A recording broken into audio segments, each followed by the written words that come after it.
हाँ जी guys, 2 days to go. NABARD Grade A 2022 का मेंस एग्जामिनेशन.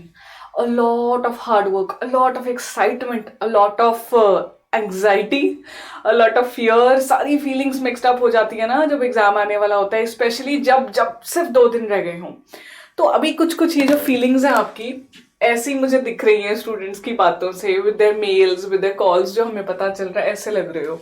तो let's make it simple for you. क्या करना चाहिए इन 2 days में which can actually help you perform really good in your examination. तो ज्यादा कुछ नहीं है, बहुत थोड़ी सी चीजें हैं. They are very simple but they are very very important. What are those? आप देख सकते हो on the screen. Very first is guys, do not panic. Start from now on. Panic करना एक तो बंद करो. बहुत पढ़ाई की है, फेज 1 क्लियर किया है, तो you are one of those candidates जो 1:25 हैं. जितने बच्चों ने पेपर दिया था ना, तो हर 1 पोस्ट के लिए there are 25 candidates that are called for mains examination. तो एक तो आप हो लेवल ऊपर, ठीक है, तो डरना बंद करो. सेकेंडली, पैनिक करने से, अभी से पैनिक मोड में रहोगे तो it will be difficult for you to be calm and composed in your examination, and hence your performance कहीं ना कहीं पेपर में ना इम्पैक्ट होती है, क्योंकि आप इमोशनली थोड़ा स्टेबल नहीं हो पाते हो. पेपर मुश्किल आ गया, आ सकता है ना, paper can not be always on the predicted lines. तो what is required? That you remain calm, you remain compose from now itself. Practice करो कि ठीक है, मैं थोड़ा काम कॉम्पोज रहूंगी, and while going in the paper, कैसा भी पेपर आए, मुझे पेपर पूरा करना है. डिस्क्रिप्टिव का तो कुछ नहीं छोड़ना है मुझे. I complete the paper, I try to like you know, जितना पढ़ा है वो सारी नॉलेज यूज करने की मैं कोशिश करूंगा या करूंगी. एंड ऑब्जेक्टिव में तो वही करोगे जो आता है. नेगेटिव मार्किंग तो नहीं कर सकते, 1/4 नेगेटिव मार्किंग तो यहाँ भी है ना. तो एक तो अभी से ही करने की कोशिश करो, अभी से काम कंपोज रहना है और पेपर में भी रहना है. Second is guys, enough of practice. I am hoping you have taken all the full length test that were provided in your course, और बाकी सेक्शनल टेस्ट जो हर चैप्टर के बाद में दिए गए हैं वो भी आपने ले लिए हैं. And you have done a lot of practice, right, of the typing, of the descriptive questions and quizzes की भी. तो अभी my suggestion is stop the practicing. अभी मॉक टेस्ट लेना थोड़ा आप रोक दो, क्योंकि ना वो एक बर्डन बनता रहता है. Your score continuously runs in your mind. वो आप रोक दो. Rather focus on revision. But again, अगर नहीं की थी practice, you were yet to practice better, ऐसा सोचा था कि टेस्ट बाद में लिखेंगे, होता है ना, और फिर हम डिले करते रहते हैं. तो now you take the test, ले लो, but only for today. Just 1 day before the examination you should not take any test. That is my sincere suggestion. Rather focus on revision, right? Third, guys, do a fruitful revision. I'm telling you regularly, all the faculties have been telling you that do revision. So, fruitful revision means that ऐसा नहीं होना चाहिए कि कुछ भी उठा के बस पढ़ने लग गए. A kind of mess should not be created in our mind, it should be sorted. For that, you should identify the things, list down the things that you need to revise. For example, it could be government schemes. You have not covered few government schemes, you left it for the last time.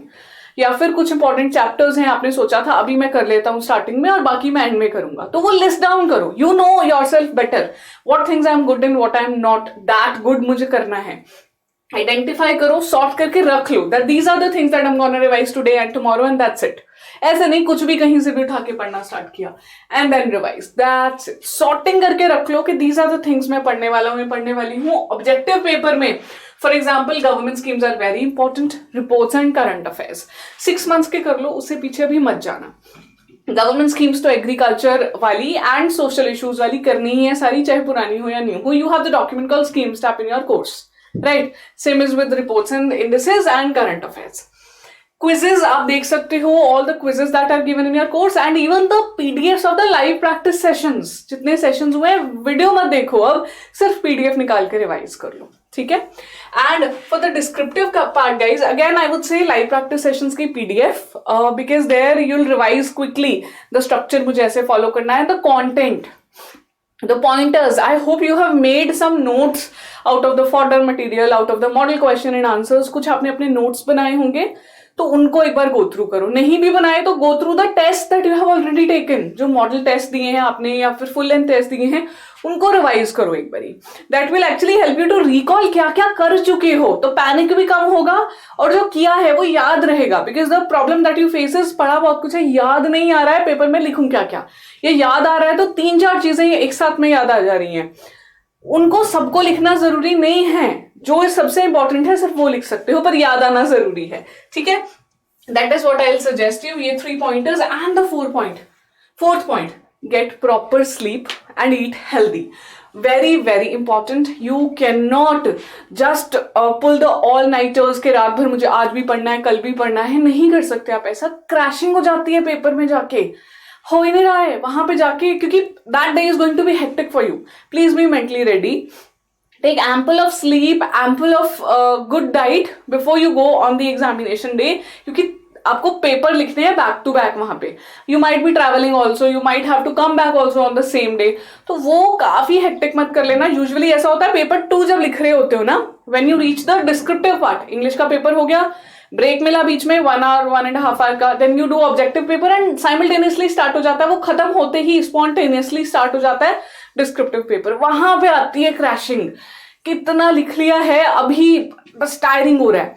तो वो नहीं होना है. उसके लिए पहले से ही अच्छा खाओ, फ्रूट्स खाओ, थोड़ा ध्यान रखो अपना. You are important, you are going to be the NABARD officers. तो प्लीज अपना ध्यान रखिए एंड पैनिक मत कीजिए बिल्कुल भी. That is it. सिर्फ मुझे आपके साथ यही शेयर करना था. These are the things that you can do now. इससे ज्यादा मत करो. काफी पढ़ा है, रिविजन करो. And good luck for your examination from the entire team of EduTap. We have been with you, we will be with you. Exam के बाद भी हम आपके लिए एनालिसिस लेकर जरूर आएंगे. आपकी हेल्प चाहिए होगी, हमें पेपर शेयर कर देना on our email ID dedicated, आपको पता है, hello@edutap.co.in. तो हमारी हेल्प हो जाएगी. ठीक है. Wishing you all the best again and बहुत बहुत सारी शुभकामनाएं. जल्दी मिलते हैं आपके पेपर के बाद.